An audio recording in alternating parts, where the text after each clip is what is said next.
Dr. David. I have another video here of implant tip that I just did on last week actually. So on this patient we had 3 millimeters of bone at the upper right first molar region, so we had a pneumatized sinus. And we had 3 millimeters of residual bone, so we had to do a sinus lift, and he wanted to do an implant at the same time. So there's a couple of challenges of it, and there's actually some good things about having less bone as well. So the first thing is that if you're going to put a 5 millimeter implant in, you want to undersize your osteotomy probably to 3.8 millimeters or around 4 millimeters. So you want a good 1 millimeter below your final diameter. In this case, because there is 3 millimeters of residual bone, after we did the sinus lift using the Hyoscine Crestal Approach sinus kit, we found that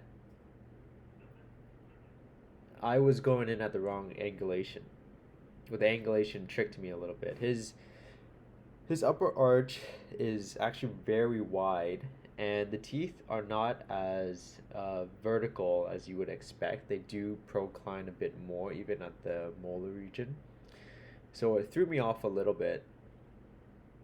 And his lower dentition does not quite line up with his upper.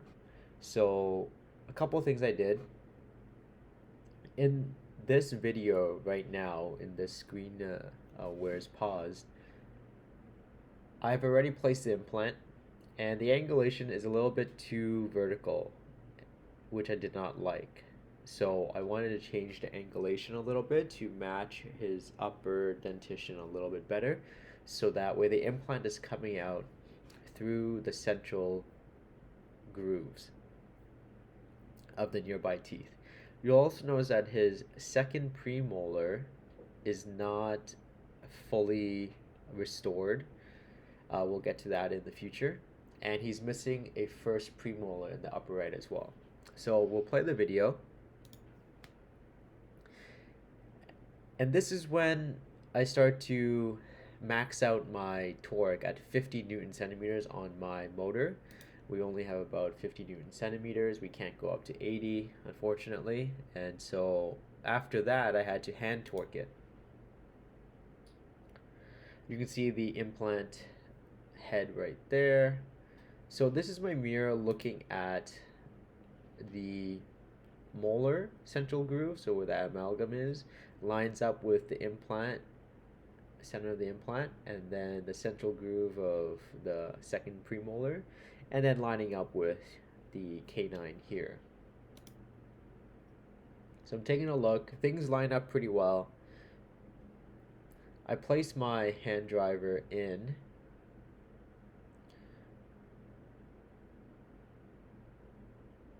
And what I'm looking at in this view is that I'm actually looking at the driver, the middle of the driver where the implant is, and seeing if that lines up with my premolar and my molar. That's how I tell using this mirror.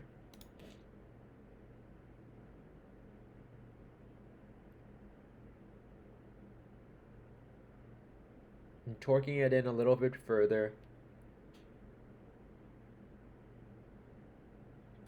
I notice I have the floss on there as well. It does not get in the way. It's tied just below where the ratchet or the torque wrench meets the driver. Checking my angulation a little bit. Take it out. Ask him to bite. See if that middle of the implant lines up with the buccal cusp of the lower.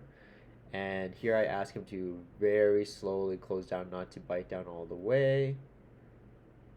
And I guess you can't see it on the camera, but it actually looks pretty good. Okay, I'm pretty happy with that.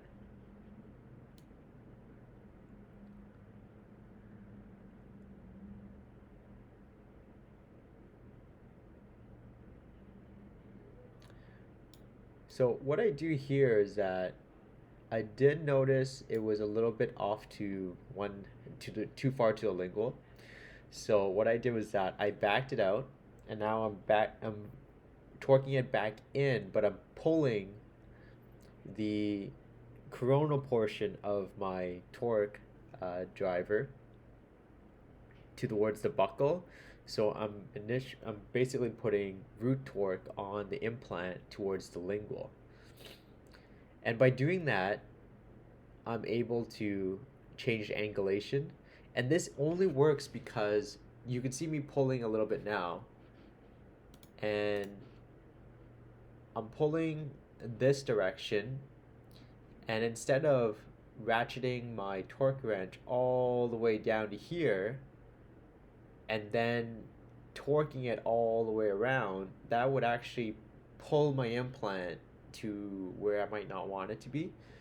So instead, what I do is that I pull this way with my hands and root torquing it, so that way, instead of the angulation being like this, it's going in this direction instead.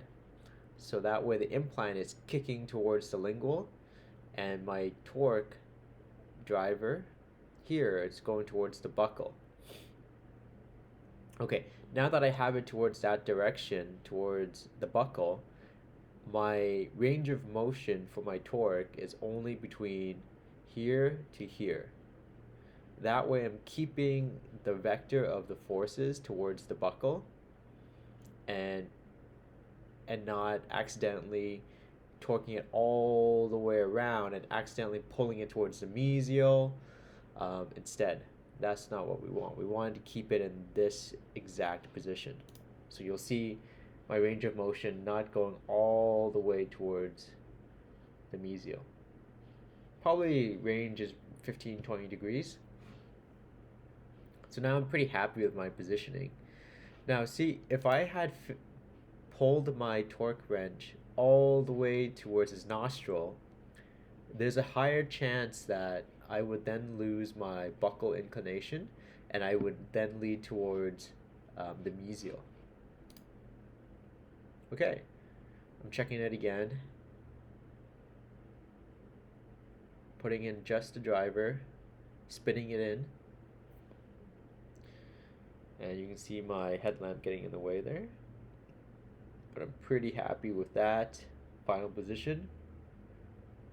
I'm checking again, so I'm looking right at here, right where the driver attachment is, right here, and making sure that lines up with my central groove of my molar and my premolar.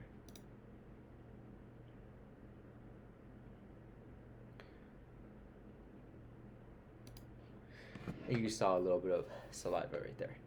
Hopefully everyone finds this helpful. It was a very straightforward surgery. We did pretty well. He did very well as a second implant with us and a second sinus lift, so he knows all the precautions. We used the sinus lift using the Hyoscine Crestal Approach Sinus Kit, or otherwise known as the CAS kit, which not a great name, but it's a great kit. It can work for any system as well, and I'm so glad that we have it because it made things so much more simple.